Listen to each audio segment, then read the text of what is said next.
Is everything set up? What did we talked about this? Yeah, we talked about. I needed your help. Oh, we're live. Okay, guys, we have Ryan from Sports Card Radio joining. Had a really fun discussion with him. Just dug in on a few different topics. I will be right back. Right, guys? We'll be right back with the rest of the footage. Please do something. All right, guys. I have got the man Ryan from Sports Card Radio joining me. We've been working on this for a while, and we are making it happen. So, Ryan, I appreciate you stopping by for a call. This is awesome. I appreciate you. I have to ask you. I watched your video the other day about the card addiction. You said you were going to stop buying cards cold turkey. I got to ask you how that's actually been going for you. Yeah. So I haven't bought a card since I've kind of had the conversation with my wife since I made the video. And honestly, that's only been a couple of weeks, but I had been buying cards really every week, multiple days a week. Sure. Buying cards. So yeah, it's going well. I mean, we have a pretty good plan in place. So I've got kind of goals and to be honest, we have a lot of other financial stuff. I've got 4 kids and we've got a lot of other things coming up, so it's also it's easier, I think, because I've got a lot of responsibility. So it's not like, oh, well, you just, I've got all this time, energy or whatever I can. Sure. But yeah, no. So it's going well so far. Ask me next week. We'll see how it's going. no, it's going well so far. Tune in next week to Sports Card Radio with Dustin and Sports Card Dad. Tomorrow morning video is like you're like biting your nails and you're like pulling. You're like, oh, I just want to go on eBay. I just want to go on eBay. Next week's video is me laying in the street with like one shoe on, and my wife is like, in the like, like that's a thumbnail. Hey, you never know. But I think I'll be okay. I've got a plan. Kind of, there's some shows that are coming up that I'm kind of like, okay, I'm gonna not buy online, and then as I do that, kind of a reward system will be I'll go to Chantilly, the National, have kind of a budget for that. But yeah, it was definitely a habit that I needed to kind of nip. So we'll see. We will see. All right, man. First topic on deck. I want to talk about just kind of YouTube as a whole. You guys have really burst on the scene on YouTube. You were podcasting for a long time. I actually watched your podcast before you came on YouTube. But what's your overall take on YouTube content as far as just you've seen kind of people move away from mainstream news and media and cable TV, more and more shows, high production shows showing up on YouTube, not necessarily just like average Joes, but also companies putting a lot of money into YouTube shows.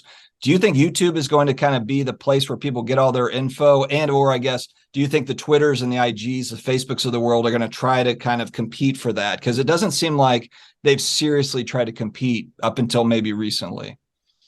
Yeah, it doesn't seem like they've tried to compete with video so much, but I think YouTube's great because it's free. Whereas Netflix, they keep raising the price, $1 here and there, Hulu, Paramount Plus, Peacock. I mean, you could go on and on. Discovery Plus, HBO Max. I mean, you could have a list of subscriptions a mile long, whereas you could just go to YouTube right now, whether you have there's YouTube Premium, which eliminates the ads, but you could literally go to YouTube right now. Anybody in the world could do that and watch any number of different things, whether it's sports card content and the breadth of sports card content. You could go watch people go into sports card shows. You could watch people showing off their sports card shows. You could watch me mouth off about any number of different influencers or people in the hobby. So there's different things you can watch. It's free. Anybody can do it. The content creators themselves can monetize it. Whereas I think that's difficult to do on Facebook or reach that level where you get monetized on Facebook. Obviously, that's not available on Twitter. TikTok, that's a real thing, but I'm in my 40s. I think we're about the same age. Yep. I don't have TikTok on my phone, so it's not something that I've used. I certainly respect the people that use it and that, they've made it work for them and people can make money on it, and probably even putting sports card content. There's probably a lane there on TikTok. Just something that I haven't used. But with YouTube, it's easy, it's simple, it's very low budget. Our videos are extremely low budget. We're the only people that work on them. It's literally my cell phone and this little microphone that is, got to be at the bought from the 99-cent store. I mean, we tried to actually hook up on my expensive computer with a microphone and it didn't work. So, I'm literally very low budget in these little corners of my incredibly poorly lit house that I live in. I record these videos and then I sit there. Actually, the longest time, the most time I spend is editing the videos and putting in the clips and trying to make myself chuckle so that hopefully when people watch it, they get a little chuckle out of it. I guess if they're not the subject of the video, and get a little laugh out of it. But I think YouTube, for me, it's a great resource for any number of different topics. So I think that's why it draws people in, and it's free, and it can be accessed on your phone, computer, wherever you are. You can pull up YouTube. It's obviously been around a long time. It kind of has that, name recognition, owned by Google. So, it's going to be around forever. But as far as developing platforms like Twitter coming along, I heard them possibly talking about monetizing video. If Facebook wants to send me a check, sure, I'd post some videos there, probably on Facebook or Twitter. And so maybe if that's something that develops or happens beyond a TikTok or something, I would certainly look into it. It might be shorter form. I know that that's where things are going, are these like 30-second videos, and the camera's angles different, and so on and so forth. Again, I'm a little older, 40-year-old. I like to sit down and watch 2-hour documentaries. I have no problem doing that. So I try to make our videos quick and kind of to the point and kind of hammer it in. But I certainly other platforms, maybe that'll come along, and maybe even we'll start posting over there more on kind of the video side of things. Yeah, I told my teenagers, I was like, hey, look, you guys spend enough time on your phones. You need to figure out how to clip my stuff. Like, how do I do this so that I can look cool, for a change? Because you're right. Like, everyone's going to the 10-second, 20-second, 30-second, stuff. And that's just like, I don't have the patience to just scroll through 20-second clips. I'll do it a little bit, but I'm not going to spend, a bunch of time doing it. But that is what the young folks are doing. So I'm curious. So your teenagers, are they spending a lot of time on TikTok, or what's their main app that they like to use? I would say it's probably Instagram. That's probably the main one. Yeah. Which I think is hilarious that there's a lot of card people on Instagram. Like, I hear there's all this IG drama card stuff. And I'm like, but you're all the same age as me. So how are you all on IG? How are you doing this? But anyway, maybe they have teenagers too, that are working on the back end. Keeping track of them. Right. Yeah. Yeah. So I'm still working on that, but yeah, I'm just, that's kind of intriguing to me, because as people move more away from just watching the 4 news channels that we had growing up as kids, sure. And it was Dan Rather hit whatever he says is, that's it. And now it's literally those guys are irrelevant. Now there's all sorts of independent media and, all sorts of things. So just too much competition. All right, let's move over to a little bit of card talk. So cards obviously have been moving down. Shouldn't say generally speaking, but I did hear you say, you mentioned, and it might've been on a podcast or show or something, but you thought about selling it, your Tesla or one of your Teslas, to fund cards to flip. And I know you're on ComC, you've talked about that. So, what is first off, are you still thinking about doing that? And then secondly, what's your strategy and I've seen you it's buy cards for $1, sell them for $2, but buy for $2, sell for $5 or whatever, which is great. How do you go into it strategy wise? I'm definitely still thinking about selling my Tesla to buy cards. Honestly, if I could sit around and just buy and sell cards all day and probably do that 70 hours a week, I probably would do that. And there might actually come a day where you could do that. I was pretty modestly successful for about 4 or 5 years selling sports tickets, which is extremely similar to flipping sports cards. Extremely similar. You're literally just trying to buy at a price, sometimes on one website, and move those tickets over to another website and sell them. I sold a lot of NFL parking, and I actually learned how to do that from flipping sports cards. Sports cards is a little slower pace, a little slower pace, and there's not as much volume. You can't make as much money, or at least I never could, selling sports cards as I could tickets. But now that post-COVID, and I got a couple years off there from the government with my job, or my business basically went under because of coronavirus, I've started to really focus on selling cards because it's so much fun. Honestly, if I could just do that full time I probably would. And, there's people who actually do that successfully. Maybe I've got to find an angle to do it. My strategy has always been to buy and sell really low end cards. And Yeah. my number of low end has gone up a little bit, but it's really for me $50 and under. And a lot of time it's $5 and under, or even $1 and under cards. And I use ComC pretty much exclusively. It's a website I've used for about 10 years. Actually had our third biggest year last year on ComC. So it was actually a Wow. pretty good year in terms of sales on ComC. And I just try to flip cards. And my strategy has changed over the year, both in terms of like how I price cards, how I obtain cards, what I'm looking for. The kind of my favorite strategy is to buy in somebody's entire portfolio. And there's a little tab up there on ComC where it says port sales. And at any given time, there might be like 50 to 100 people trying to sell all their cards that are in their port, or at least kind of a segment of their cards. And so I like to buy, 100, 500, 1,000 cards at a time from somebody and basically try to get a really good deal. I mean, the other day I got a really good deal.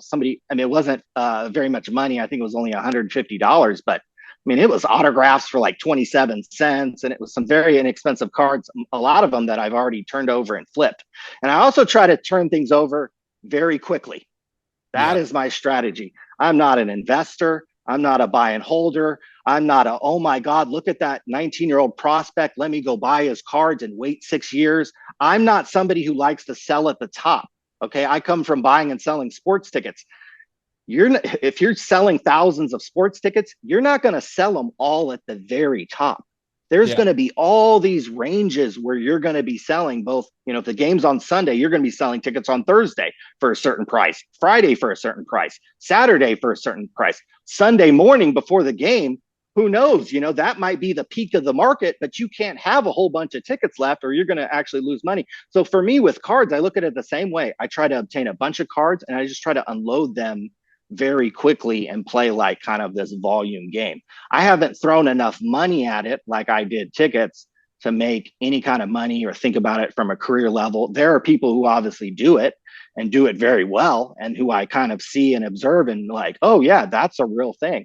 Maybe someday I would get to that because I just love it. I love getting on eBay, buying cards and reselling them. I don't collect cards. I don't collect anything actually. So I don't want people to take offense to that when I say I don't collect cards. I literally don't collect anything. People can watch the videos. I wear the same clothing every day, the same hats. I don't collect any. I have one Tesla, you know what I'm saying? So it's like I don't collect, I don't collect anything, but I love to buy and sell cards. It's like a passion of mine. I could sit around all day and just do that and just I love how nowadays you don't even have to touch the cards. It was the same way when I was buying and selling tickets.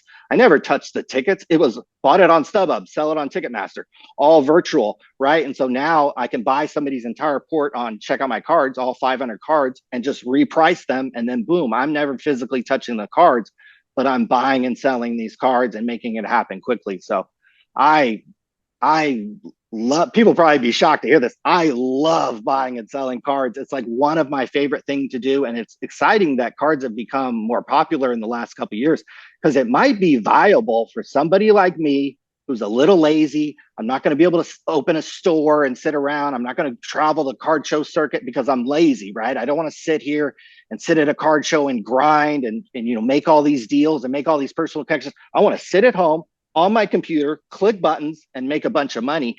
And with cards kind of elevating in popularity, theirs might be, if I threw enough money at it, I've got to throw enough money at it. It's not going to just happen with me nickel and diming. I've got to make an investment. That's why I was like, I've got a $40,000 car sitting out there that's paid for. Why don't I just sell that and throw all that money into it? So that's kind of my thought process is, hey, I've done this before with tickets, which is much more risky, much more gut punching when you work 80 hours and it rains on the Sunday when you have your game and you lose $2,000. Much more risky because your inventory goes from, oh yeah, it's worth $100 per ticket to zero once the game starts. Whereas with cards, yeah, you can make a bad purchase and that could turn around in 6 months once the guy starts playing well. Or hey, you could buy a card for $20 and at worst, hey, maybe it drops down to 10 and you have to unload it or whatever. But all your other 99 purchases out of 100 you made, you flipped for a reasonable profit. So I freaking love buying and selling cards. It wouldn't shock me if at some point in my life that's like all I do exclusively, and make like one YouTube video a year or whatever it is, maintain the website, but all I'm sitting there doing all day is buying and selling cards off all these different platforms and so on. Like I would like sign me up for that. So I hope people could, like, I'm excited like talking about it because it would be a lot of fun. So maybe I'll have to do that someday. Yeah, it is kind of like the old style, like going back years and years, the drop ship business where it was like, oh, you don't have to ever touch the Right. product. You just sell it. We drop ship it for you. That's kind of like what this Yes. is. It's just moving things around. And yeah, no, Yes. I totally hear you. I haven't done anything in tickets until this year. I'm a new season ticket holder for the New Orleans Saints after Oh, being good. on the wait list for 13 years. So Nice. I'm a diehard New Orleans Saints fan. So, and they finally called me, and after watching them play the season, I understand why they called me because we were terrible. But Drew Brees retires, Sean Payton leaves, and they're like, "Hey man, we got tickets for you." I'm like, "Of course you do."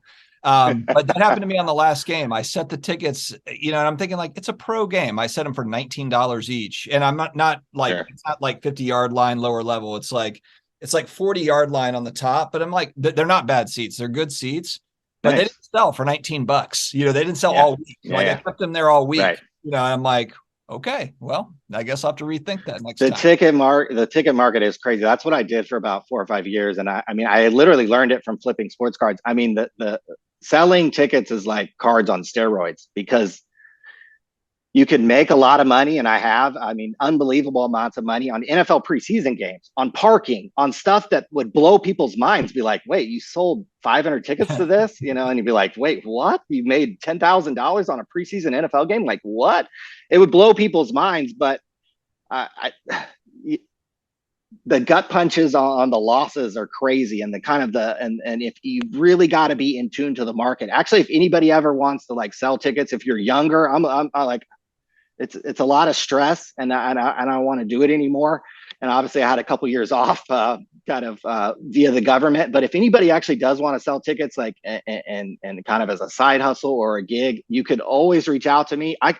Somebody did that the other day, and literally I sent him a link. I told him to buy Eagles parking for the playoffs. He bought a parking pass like while we were exchanging emails for 80 and flipped it for like 150, like that, like that. Wow. That is sports tickets for you guys. Like cards is like little league. Sports tickets is like, and that's one transaction. Whereas imagine doing that 100 times in a day. And that's what I would try to do. I'd have all these spreadsheets. I'd try to acquire like hundreds of, I focus mostly on NFL parking.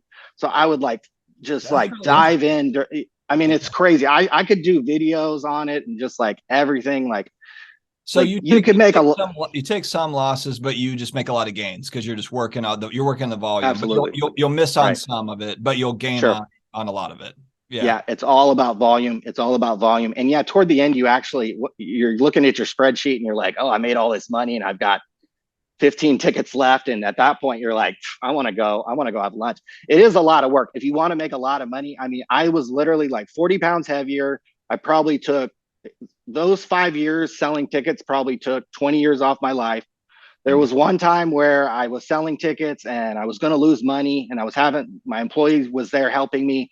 And I was actually in great shape at that point. I literally had to get up, go to the air conditioner and like get some air. And I thought I was like literally going to have a heart attack because I was like, had just worked all week and we were going to lose money. And I was like about to pass out. It's very, very stressful, much more stressful Yeah. than making cards, much more stressful than making YouTube videos or any of that stuff. So but if you do want to do that, like anybody can absolutely reach out to me. It requires a lot of money, or you have access to a lot of money, either credit or to make a lot of money, it takes a lot of money. And the same thing I think with sports cards. If I'm ever going to sit around and sell sports cards, I got to throw a whole bunch of money at it, like a bunch of money at it. Like I know how much money I've got to throw at it. It's a lot. It's more than my Tesla. It's like a lot of money. So I've got to like turn over a bunch of money. And so that's kind of been my passion kind of my whole life, but certainly in the last few years when I was selling tickets, and now that I've kind of I quit that, and now I'm kind of back into cards, and I'm like, oh, this is so easy. This is so stress free. I could buy a card and it doesn't go to zero. I don't have to sell it like by a certain time, and you know, and these cards sell. Cards sell. I've sold 125,000 cards on Check Out My Cards. Wow. You know, and I'm not some kind of hustler. I don't use my platform to sell my cards. I don't, you know what I'm saying? So I could do a lot more to probably sell more cards or make myself more known or whatever. But I just really enjoy it. It's like I like literally if I could get up 6 days a week and do that for 70 hours, I would do it right now. And it wouldn't have to be for that much money. It's just more for like just how much fun it would be. So That's cool. something I'm definitely seriously considering. Having done it on the ticket side, I know how much money I've got to throw at it. So it's like just kind of like, well, do I want to make that commitment and then also put in the time?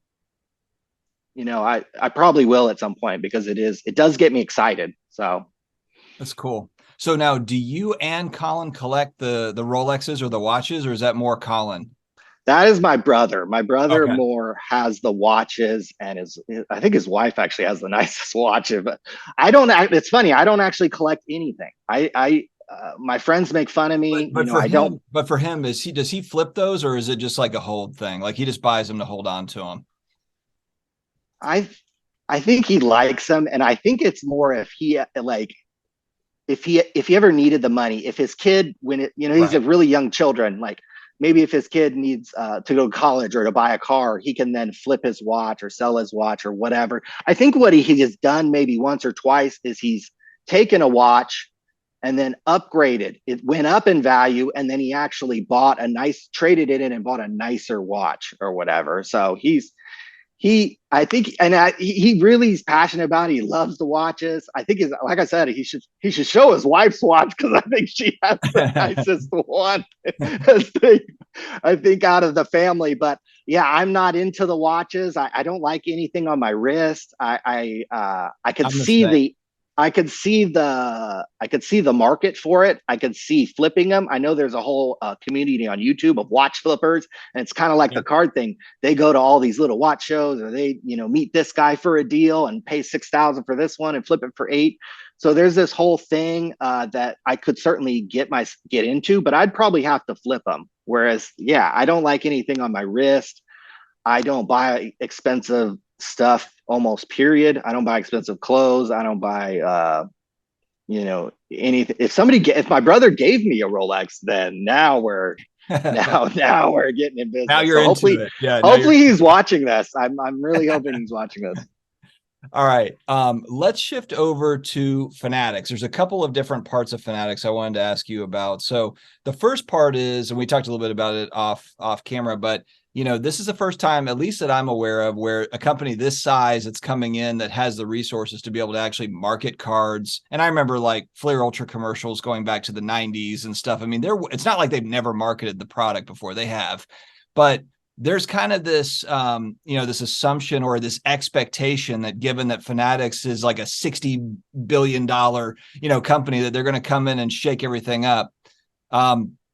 Do you think that's actually going to happen? That's one. And then two, do you think that they're going to have kind of a do you think they're going to shake up braking, brakes, and kind of make it more uniform to where it's not necessarily just everybody doing it? Maybe it's a finite amount of people, and then maybe they've got kind of self-regulating how it's going to be done. So, do I think Fanatics is going to fire a bunch of money at this and kind of be like the card industry saviors? I think you did a video the other day that talking about how they've already ditched the Candy NFT project over there at that Fanatics was kind of partnered Yeah. with.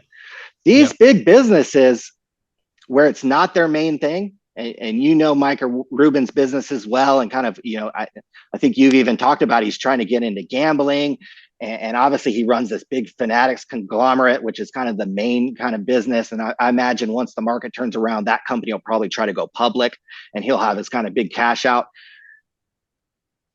Not to say that they would ditch the trading card project altogether, but it could become much less of a focus and kind of much less of a thing than maybe people were hoping.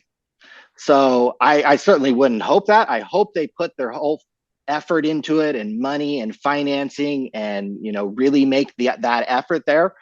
But that remains to be seen. We're already over a year in, and we haven't seen that much kind of materialize. Not that much is materially different aside from the market going down. I think kind of that's the main forces. But what has Fanatics done to really change things? They've done a couple things on the marketing end. I love the Topps Chrome MVP buyback thing with Goldschmidt and Aaron Judge, where they gave like $25 for those cards or something that are only worth $1 each. You could go into a hobby shop and trade those in and get store credit. I freaking love those type of ideas where they're putting money into either the hobby shop's hands, the breaker's hands, or ultimately, ideally, the collector's hands, where the collector feels like, dang, I won. Oh, man, I got a great deal there. Gosh, I want to go back tomorrow. Gosh, I want to watch Sports Card Dad videos. Gosh, I want to buy into breaks, right? I hope that's the case. We'll see. Obviously, market forces for them have changed, and kind of dynamics there have changed. So this will be a really, really interesting year to watch and to even kind of cover the sports card world. On the breaking end, just from my own personal knowledge and the breakers that I talk to, I do know that they've hired some people. I do know that they've tried to kind of like sign breakers to exclusives, and they've really kind of looked into certain breakers and kind of favor certain breakers. I'm sure people can probably guess who Fanatics probably favors or who they like a lot. But that probably element remains to be seen there too. At this point, Fanatics only controls, the Topps angle. We reported on our channel that there was a deal potentially with Fanatics and Panini that would have sped up this process, that would have gobbled up that whole entire trading market, maybe from right now on, and that would have gave Fanatics this jumpstart and gave them probably leverage over breakers to sign them to exclusives, to maybe make them use an app. My guess is we've seen these selling apps, live selling apps pop up, whatnot. eBay's doing their thing now. We've Drip. There's other ones. I don't want to leave people out. Card Shop Live. My guess is, knowing Fanatics, there is no freaking way they're going to sell all this product and spend all this money and then go let you sell this stuff over on Whatnot and let Whatnot take their cut. That makes absolutely no freaking sense to me. So Fanatics, once they gain full control, they're going to have an app. So they're either going to have to make an acquisition, or there's going to be a Fanatics app. And the only way to acquire this product and the only way to break this product exclusively through Fanatics is if you break on our app, because then they're going to sell you the product. Then you're going to sell the product on the app, and then Fanatics is going to get a cut of the sale coming back. Like, that is going to be the key. That's something Topps never did, Panini never did. That's a huge mistake. That's something they should have done. That's something they absolutely should have done. Panini and Topps should have done this freaking years ago, was create their own platform. And then, hey, if you want to sell this stuff, the only way you're going to get it is if you come sell on our platform, and we're getting a percentage of each sale. That would create kind of a reoccurring revenue model for them. It'd create a way for them to make money without having to make and sell these cards. It's like they're almost like double dipping, dip, like, you know what I mean? So they can sell these cards and then get revenue kind of on the back end, which they're not getting now. Topps and Panini, Topps is Fanatics now, but prior they weren't getting this. So my guess, and this is probably the next thing coming, it would shock me. It would absolutely shock me if Fanatics spends all this money and then they let Whatnot gobble up percentages of the sale. It just that makes no sense to me. I think Fanatics has to enter the app space, and then they have all the leverage in the world. Once they own all the licenses and they control all the product, they could make all the breakers, all the hobby shop owners, every single dealer who relies on new product. Oh, the only way to get this, guys, is to sell on our freaking app. And to me, that has to happen, or that just seems obvious, and we're just not there yet. So there's a lot of things I think that has to happen. I think Fanatics was probably hoping to get that deal done with Panini so that it would jumpstart all these things, and then they would have all this leverage, and then they would own all the licenses. So we may still be another year even from any of this stuff really happening. But I think long term, Fanatics wants to gobble up this market as much as they can, and people like Whatnot, and specifically Whatnot, because a lot of new unopened product gets open there. It makes absolutely no sense for them to exist in my eyes for Fanatics. Like, Fanatics is either going to want to squash them or acquire them because they're gobbling up profit margin if I'm sitting here at Fanatics. But we shall see. It's very, very interesting, like that whole Fanatics thing. So we'll see what happens over the course of the year. It's going to be like super interesting to see what happens. I agree with you. There's got to be they're going to want a piece of that secondary market because right now it's like Topps, like they put it out into the world and it's like, and then it gets sold down 50 times, to the consumer. So yeah, I mean, it's kind of wild how it is. We'll see. I mean, we'll see how it goes. Ryan, I hate to say it, but we are running really short on time. So I hope that we can do kind of a part 2 at some point, get Colin on too, hopefully. Let's do that. Thanks very much for coming on, and I'll talk to you guys later. Thank you, Justin. Thanks a lot, man.